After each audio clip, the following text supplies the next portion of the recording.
जय हिंद दोस्तों, कैसे हैं आप लोग। होपफुली आप अच्छे होंगे। मैं भी यहाँ पे आज बहुत अच्छा हूँ। आज एक नए टॉपिक के साथ ये ज्ञानम क्लासेस से समकित मैं आपके सामने प्रस्तुत हूँ। सबसे पहले हम लोग का चैनल को सब्सक्राइब कीजिएगा, लाइक कीजिएगा और कमेंट कीजिएगा। फिर नेक्स्ट मैं अपने टॉपिक पे आता हूँ। आज का टॉपिक है क्लास 9 का चैप्टर 8। बड़े लोगों की डिमांड आ रही थी, सर 9th क्लास की बनाइए ना, तो मैंने 9th क्लास की वीडियो आपको स्टार्ट कर दी है। और 8 चैप्टर बड़ा कॉम्प्लिकेटेड लगता है लोग बागों को, तो इसलिए मैं ये आपको बना के लाया हूं कि इसमें देखिएगा आप कितना इजी है। और आप बार बार अगर एक दो बार प्रैक्टिस प्रॉपर करते हैं तो डेफिनेटली आपको ये टॉपिक भी इजी लगेगा। आइएगा सबसे पहले स्टार्ट करते हैं कि if the diagonal of the parallelogram are equal then show that it is a rectangle. एक ये आपको पैरेललोग्राम दिया है और बताया है कि इसके डायगोनल इक्वल है, मतलब गिवन में आपको दिया हुआ है, गिवन है आपको AC इजिकल टू BD। आपको पता है पैरेललोग्राम के जो डायगोनल है AC है और BD है। ओके, आपको प्रूफ क्या करना है, प्रूफ आपको करना है कि ये आपको रेक्टेंगल है। रेक्टेंगल का मतलब बताते हैं कि ये आपको इस टाइप से बन रहा है। देखिएगा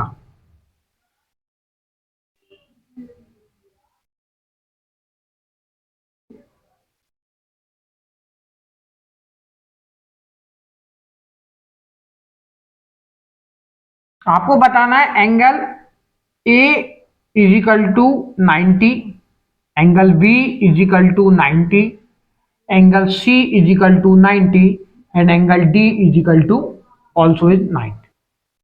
यहां पर ने ट्रायंगल ABC लिया और ट्रायंगल BCD, ट्रायंगल ABC और ट्रायंगल BCD में देखते हैं। देखिएगा angle side AB is equal to CD, BC is equal to BC are the common, ये आपका कॉमन हो गई।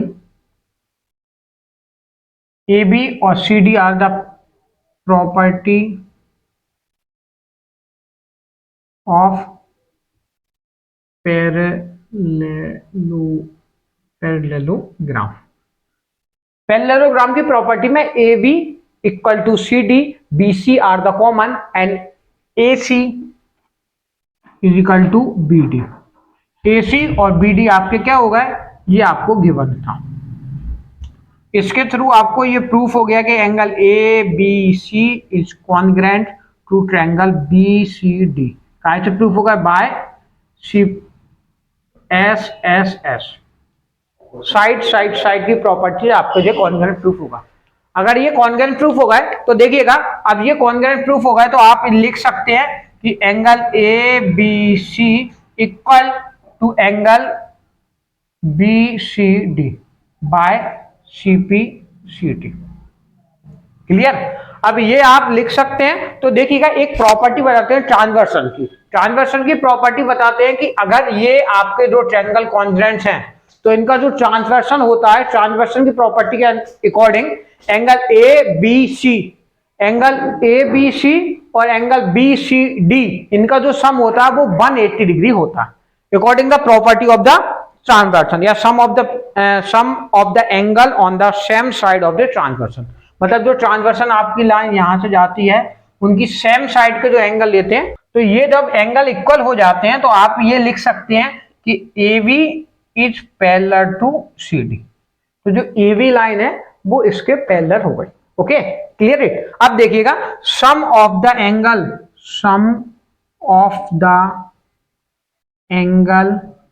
ऑफ सेम साइड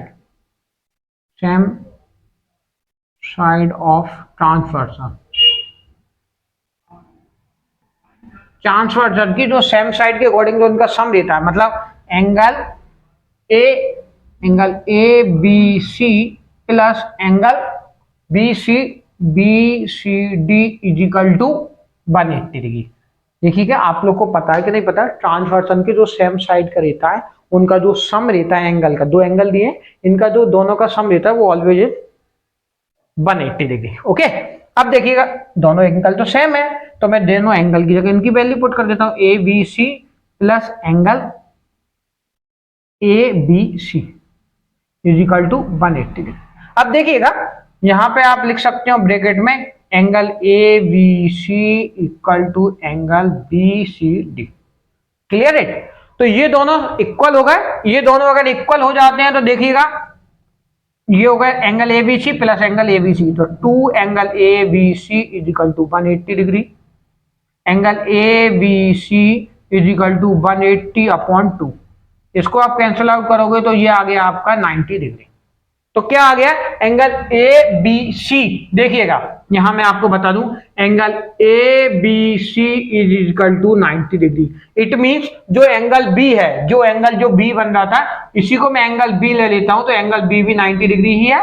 इसका सेंटर में बी है तो ये भी आपका 90 डिग्री हो गया। ये वाला आपका 90 डिग्री हुआ। तो इसी तरह सिमिलर केस से ये 90 है तो एंगल सी भी 90 होगा, एंगल सी भी 90 है। और पैरेललोग्राम की प्रॉपर्टी के according opposite angle is also angle, तो एंगल ए भी आपका 90 हो जाएगा और एंगल बी 90 है तो एंगल डी भी आपका 90 हो जाएगा। मैं आपको एक बार और रिकैप करा देता हूं, देखिएगा स्टार्टिंग से करा देते हैं कि आपको दिया था if the diagonal of the parallelogram are equal, कि पैरेललोग्राम का डायगोनल, इस टाइप से डायग्राम बनता है आपका पैरेललोग्राम के, इसके आपको डायगोनल इक्वल दिए थे। फिर देन आपको प्रूफ करना रहा था कि ये एक रेक्टेंगल है। अगर ये रेक्टेंगल बनता तो इस फॉर्म में बनता। क्लियर है? ऐसा अपने ड्रॉ कर लिया। देन देखिएगा गिवन है आपको diagonal A B, A C और B D are the diagonal, these are the diagonal. आपको प्रूफ करना है angle A B C D are the 90 degree. क्यों? क्योंकि रेक्टेंगल में ये सारे के सारे 90 डिग्री होते हैं। अब देखिएगा प्रूफ करना है आपको एंगल ए बी सी और angle B C D. A B C और एंगल बी सी डी, दो ट्रायंगल ले लेता हूं, उसमें A B is equal to C D, A B is equal to C D हो गए फर्स्ट। सेकंड वाला देखिएगा B C are the common, B C are the common, okay. Then A C is equal to B D, A C are B, A C is equal to B C are the given. ये तीनों दिए हैं तो तीनों side side है, by side angle triangle A B C are congruent to triangle B C D. ये congruence हो गए। अगर ये कॉन्ग्रुएंस हो जाते हैं तो आपके जो ये दोनों एंगल हैं इक्वल हो जाते हैं, तो angle A B C is equal to angle B C D by C P C T. अब ये दोनों पैरेलल हो गई, ये दोनों लाइन पैरेलल हो गई। अब आपको एक प्रॉपर्टी पता चलती है, वो पैरेललोग्राम की प्रॉपर्टी बताते हैं कि sum of the angle of the same side of the transversal. ये ट्रांसवर्सन गई है, इनके जो सेम साइड के जो एंगल लेते हैं वो और 90 डिग्री रहते हैं। तो ये आपका हो गया 180 डिग्री, सॉरी 180 डिग्री रहते हैं, तो ये 180 डिग्री है। तो अपन ने लिखा है angle A B C and angle A B C and angle B C D are the 180। इन दोनों को सेम था तो मैंने सेम पुट कर दिया, दोनों को सेम रखा, दोनों को सम किया तो ये 2abc is equal to 180 degree, 2 upon में आ गया तो angle A B C is equal to 180 upon 2 is equal to 90। मतलब आपने एबीसी 90 कर दिया। अब देखिएगा एबीसी 90 है तो सी एंगल, जो एंगल आपने जो सी निकाला इसको आपने यहां बोला था B C D also is 90, तो आपने यहां 90 लिख दिया। ये दोनों इक्वल हो गए। अब पैरेललोग्राम की प्रॉपर्टी से अपोजिट एंगल और अपोजिट साइड आर इक्वल, तो angle C is equal to angle A, तो एंगल सी 90 है तो एंगल ए भी 90 हो गया, एंगल बी 90 है तो एंगल डी भी 90 हो गया। ये थोड़ा सा कॉम्प्लिकेटेड लगता है बच्चों को, आप एक बार और रिवाइज करके देखिएगा। अगर एक दो बार आप रिवीजन करते हैं तो डेफिनेटली आएगा, क्योंकि ये जो एग्जाम में आने वाला है वो 4 या 5 मार्क्स का आपको आने वाला है। तो आप डैम श्योर कीजिएगा, इसको थोड़ा सा रिवीजन कीजिएगा और एक प्रॉपर नोट्स तैयार कीजिएगा, जिससे आपको प्रॉपर एक नोट्स भी बन जाए, एग्जाम के टाइम आपको रिवीजन करने में भी आसान हो और इससे आप अपना फेयर काम भी कंप्लीट कर सकते हैं। तो थैंक यू फॉर वॉचिंग।